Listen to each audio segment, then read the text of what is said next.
Patan university થપ્પડકાંડ અને ઘર્ષણના વિરોધમાં 10ની અટકાયત કરવામાં આવી। કોંગ્રેસના કોર્પોરેટર ભરત ભાટિયાની અટકાયત કરાઈ। એનએસયુઆઈના પ્રદેશ પ્રમુખ જયેશ ચૌધરીની અટકાયત કરાઈ। સોહન પટેલ, અમિત પ્રજાપતિની પણ અટકાયત થઈ તો અદનાન મેમણ, મેહુલ ગઢવી જેમની પણ અટકાયત કરવામાં આવી। થપ્પડકાંડ અને ઘર્ષણના વિરોધમાં 14ના નામજોગ ફરિયાદ નોંધાઈ હતી। 14ની નામજોગ સહિત 200 લોકોના ટોળા સામે ફરિયાદ નોંધાઈ હતી।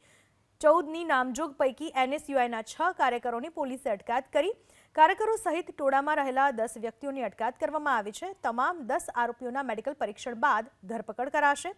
પાટણના ધારાસભ્ય ડોક્ટર કિરીટ પટેલ પોલીસ પકડથી બહાર છે।